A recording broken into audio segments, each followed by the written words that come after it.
Hello everyone and once again welcome back. तो हम topic कर रहे थे सेट थ्योरी, और सेट थ्योरी में आज का जो हमारा सब टॉपिक रहेगा that will be ordered pairs and Cartesian product of two sets. Okay, so we are going to do the topic. This is ordered pair and Cartesian product of two sets, right? So first of all we come to the concept of ordered pair. As you can see we are talking about pair. तो यहाँ पर सबसे पहली बात जो है, we are not dealing with a single element, we are not dealing with a single set, but we are dealing with a pair of sets. Okay, so यहाँ सबसे पहले आपने क्या कहना है, जब भी ऑर्डर्ड पेयर और कार्टेशियन प्रोडक्ट की बात होगी, you are dealing with two set, not with one set. So you will say let A and B two non empty set. आपने दो नॉन एम्प्टी सेट लिए हैं. मैंने पहले सेट से एलिमेंट ए ले लिया और दूसरे सेट से एलिमेंट बी लिया. एंड आई टोल्ड यू कि जब आप एलिमेंट लेते हैं तो वो स्मॉल लेटर्स होता है, और जब आप सेट लेते हैं तो वो कैपिटल लेटर्स होता है.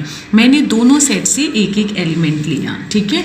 तो जब हम इन दोनों एलिमेंट की हेल्प से एक ये पेयर ए बी बना रहे हैं, okay, where A is considered as the first element जो आपका कहाँ से आया है, ए से आया है, and B is considered as the second element जो कहाँ से आया है, बी से आया है, right. So such type of elements are known as the ordered pair. और ऑर्डर्ड पेयर आप ए बी ले रहे हैं या बी ए ले रहे हैं, दीज आर नॉट इक्वल. अब समटाइम्स क्या होता है, स्टूडेंट्स गेट कन्फ्यूज कि आपने तो कहा था कि हम 1 2 3 सेट लें या 3 2 1 लें, वो सेम ही हैं. तो बिल्कुल सेम है, क्योंकि ये हम किसकी बात कर रहे हैं, सेट की बात कर रहे हैं.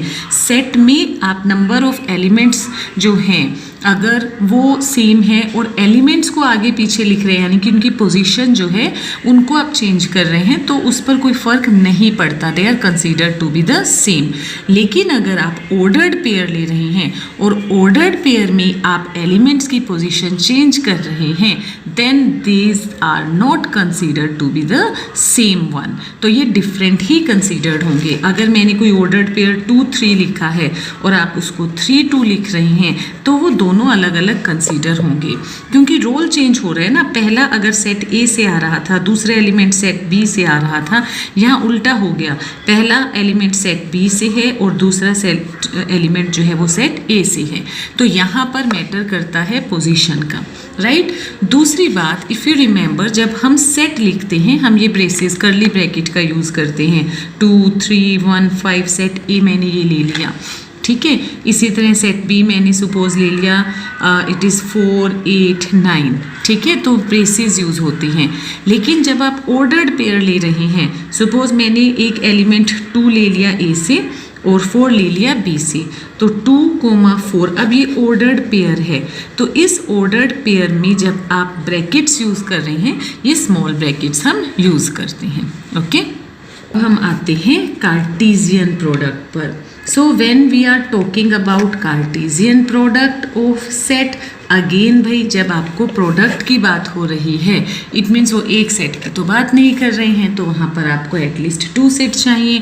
तो कार्टेशियन प्रोडक्ट या ऑर्डर्ड पेयर जब भी हम बात करेंगे वो किस पर करेंगे, 2 set A and B, and that must be non empty. क्योंकि अगर एम्प्टी है तो ऑर्डर्ड पेयर नहीं बनेंगे, है ना. मतलब ऑर्डर्ड पेयर के लिए मुझे एक एलिमेंट्स चाहिए. जब एलिमेंट्स ही नहीं है तो आप प्रोडक्ट ले ही नहीं सकते. दूसरी बात, यहाँ पर स्टूडेंट्स कन्फ्यूज होते हैं कि प्रोडक्ट है जो मल्टीप्लिकेशन, नो, यहाँ पर कार्टेशियन प्रोडक्ट की बात हो रही है. कार्टेशियन प्रोडक्ट जो है वो ऑर्डर्ड पेयर के एलिमेंट्स जो आप लेते हैं उसके सेट को कहा जाता है, ना कि यहाँ पर प्रोडक्ट ली जाती है. पहले एग्जाम्पल समझते हैं. एक लीजिए ए 1 2 3 और सेट बी में आपने ले लिया 4 and 5, ठीक है. तो अगर मैं कार्डिनलिटी पूछूं, ए की है 3 और कार्डिनलिटी बी की कितनी है, 2 है. तो ए और बी की कार्डिनलिटी आपने देखी. अब अगर मैं यहाँ ए क्रॉस बी लिख रही हूँ, इसको कहा जाता है कार्टेशियन प्रोडक्ट, ठीक है, आप इसको ऐसे डिनोट करते हैं। अब इसका ये मतलब नहीं है कि एलिमेंट्स को मल्टीप्लाई करना है, इसका मतलब है कि ए के एलिमेंट से आपने स्टार्ट करना है और बी पर स्टॉप करना है। तो मैंने पहले 1 लिया तो 1 4, ए से लिया बी पर स्टॉप, फिर 1 5, ए से लिया बी पर स्टॉप। ए के जितने भी एलिमेंट हैं उसकी बी के साथ 1 बाय 1 पेयरिंग करनी है। इसी तरह अब आप आ जाते हैं 2 पर, तो 2 4 2 5, देन 3 4 3 5, तो ये आपका बन गया A क्रॉस B। तो A क्रॉस B में आपने देखा कि जितने पॉसिबल ऑर्डर्ड पेयर थे A से B पर, उन सब की कलेक्शन ली, उन सब का एक सेट आपने फॉर्म किया। इसको कहा जाता है Cartesian product of the two sets A and B। Okay, अब जब आप डेफिनेशन की बात करते हैं, आप क्या कहते हैं कि जो कार्टेशियन प्रोडक्ट है, this is Cartesian product of two sets A and B। अब जो आपने वर्डिंग समझी है उसको देना है यहाँ पर। Cartesian product of two set of A and B denoted by A cross B is actually the set of all possible ordered pairs from set A to B। ठीक है, कि आपने कहा कि A से B पर जितने भी पॉसिबल ऑर्डर्ड पेयर थे, वर्डिंग ध्यान से देखिए, जितने भी पॉसिबल ऑर्डर्ड पेयर थे उन सब का सेट। तो मैंने ये पॉसिबल ऑर्डर्ड पेयर्स लिए और सेट का आपने ये नोटेशन डाल दी, तो ये आपका बन गया कार्टेशियन प्रोडक्ट A से B पर। और अगर मैं B क्रॉस A लिखती हूँ, उसका मतलब हुआ B से शुरू करने और A पर स्टॉप करना है। So what will be your answer? 4 से शुरू किया 1, 4 से 2, 4 से 3, so it will be 4 1 4 2 4 3।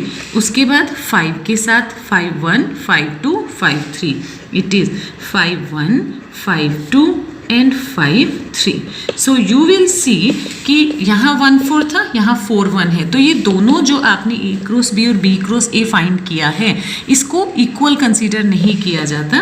We use to say A cross B is not equal to B cross A, बल्कि ये अलग अलग सेट आए हैं। दूसरा पॉइंट, आप देख सकते हैं A क्रॉस B के कितने एलिमेंट्स हैं। एलिमेंट्स अभी पेयर में काउंट होंगे, तो 1 2 3 4 5 6, और B क्रॉस A में 1 2 3 4 5 6। इसका मतलब दोनों की कार्डिनलिटी तो सेम होती है, लेकिन दोनों जो सेट बनते हैं वो सेम नहीं कंसीडर किए जाते। और जो कार्डिनलिटी है वो दोनों सेट की जो प्रोडक्ट थे एलिमेंट्स की उसके इक्वल आती हैं। जैसे A सेट में 3 एलिमेंट्स हैं, B सेट में 2 एलिमेंट्स हैं, तो A क्रॉस B या फिर आप B क्रॉस A फाइंड करेंगे तो उसमें 3 मल्टीप्लाई 2 कितने एलिमेंट आएंगे? 6 एलिमेंट आएंगे, जो अभी हमने यहाँ चेक किया है। ओके, तो ये आपका कार्टेशियन प्रोडक्ट का रहा टॉपिक। अब इसमें अगर मैं आपको ये कह देती हूँ कि सेट A है 1 2 3 और सेट B है 5, नल सेट है, then what will be A cross B और B क्रॉस A, तब क्या आंसर है? नाउ अगर कोई एक सेट भी एम्प्टी है या दोनों एम्प्टी हैं तो हमें तो पेयर मिलेगा ही नहीं ना, तो इन सच केसेस जो कार्टेशियन प्रोडक्ट है वो एम्प्टी होगी।